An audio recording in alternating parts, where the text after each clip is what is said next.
whispering soft, alluring signs, wrapping you around my finger, gently touch, full of spell, blinding you into another, sneaking around, hunt and prey, to find me another lover. Behind closed doors, an empty space, we're in a secret love encounter.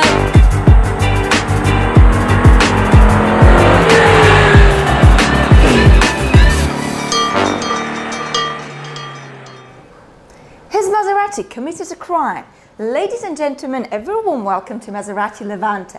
The automotive world is fuming. Do we need another SUV? But I say it's looking pretty good, but good enough to be called a real Maserati? Can it be agile like a cat? Well, we're going to find out.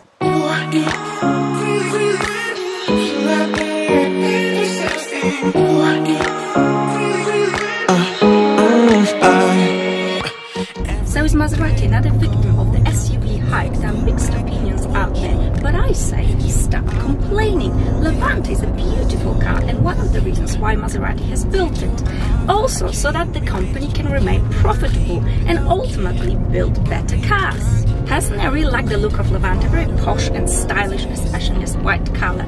Big wheels, black rims looking very gangster. The front grille makes the car look more sporty and aggressive. The beautiful 4 exhaust pipes are, by the way, very real. The car is not overly styled, clean design, clean lines. I like it. One of the things that makes Levante very attractive is the fact that it is still very unique. On roads crowded with the Germans, now Brits coming in with Range Rovers, Jaguars, it's just nice to see a bit of Italian flavor. Some people say that this car looks like Infiniti. Really? There's Infiniti and there's Maserati, believe me. Infiniti will never be a Maserati. Let's get down to nitty-gritty, shall we? Under the bonnet we've got a V6 petrol engine that produces glorious 350 horsepower, a torque of 500 Nm. There are 2 other engines available, 430 horsepower and a diesel. Believe it or not, today I've chosen the white color and decided to go with a slightly less aggressive engine. But this cookie goes from 0 to 100 in 6 seconds, so it's a pretty quick SUV. Does the Levante feel like a Maserati? Oh yes, strong, very capable and actually very sporty for an SUV, but it also sounds like a Maserati. The sound is very unique, very deep, masculine, just exquisite. The car handles ever so well. Bear in mind the size of it. It's actually quite big, but around the corners it's just magnificent. There's no wobbling, there's no rolling.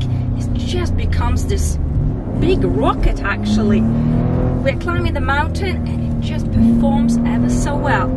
Climbing the mountain, that's a good opportunity to speak about petrol consumption. I'm not sure actually what Maserati is claiming, but I'm having an average of 13 litres. On the motorway, flat, a bit of a city, an average of 11-12 litres, which is actually a very good result considering the size of this car, the performance and the luxury you are getting.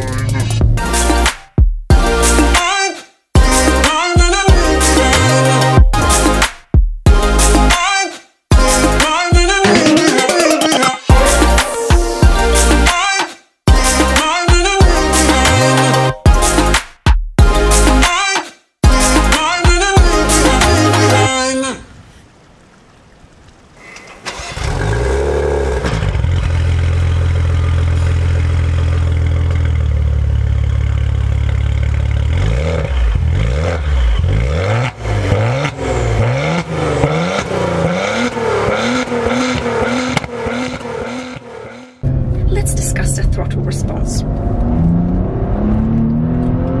Or let's not, because all we can do is look at it and hear it. Oh dear, it is very, very responsive. A slight brush on the accelerator and it fires off like a big rocket.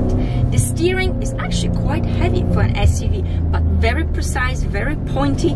You're very much in control of the Levante. This is not a numb big SUV. Oh no, forget about that. This is a sporty, nifty and very zippy SUV. In the comfort mode, Levante is very chilled, very quiet, very comfortable, perfect long distance cruiser. The visibility is good, you're sitting high up looking down at everybody, and you are sitting in a Maserati. Why not? The gearing is pretty good, but as soon as you put it to sport, well, it becomes pretty perfect. And of course, you've got the paddle shifters if you want to have a little bit more fun. Appropriate for an SUV, of course, this is a four-wheel drive. However, most of the times, 100% of the power is being sent to the rear wheels. When it gets slippery, it slips into a 50-50 ratio. Now the price of the car, 97,000 Swiss francs is the base price, more or less an equivalent to the US dollar. The model I have with me today is worth 110,000. Is it expensive? Oh, come on, let's not exaggerate. This is a Maserati, it has to be a little bit expensive. Some people say, well, you can buy an Infiniti and it's cheaper. Yes, it's cheaper, and it is an Infiniti, and this is a Maserati. No offense to anybody who owns or likes Infiniti, but there's only one Maserati. And of course you're paying for the brand, for the heritage, for the history, for the performance, for the looks, and so much more. I mean, look at this car. I feel like a queen today. Boy, I do like to drive SUV from time to time. It makes me feel very posh and very special. I say it's time to wrap things up, shall we? So what are my final thoughts on the Maserati Levante? Well, that's a very good question. I would tell you this is one of the best SUVs I have driven. And no, I don't say it lightly, and no, I did not get paid to say that. This car is one handsome cookie. It's so lush, so comfortable, just so lovely, but oh, it's got a wild cat under the bonnet. So when you put your foot down, you can have a lot of fun. So have you paid attention to my initial question? Is it agile like a cat? Oh yes, it is. It feels and it sounds like a Maserati, and I'm actually loving this car, absolutely loving this car. It's been a wonderful day, such a lovely ride. I'd like to thank you very much for coming along for this ride. I hope you have enjoyed it. A big thank you to my lovely ladies, Manuela and Gabriela, who represent Maserati in Switzerland. As always, I look forward to your comments, your questions, and I shall see you all very, very soon. Bye! Take you off. I came in way too strong, cannot keep it low-key. Got me drugged, your pheromones hit the roof. Auto, your taste. It's really a bad reception out there.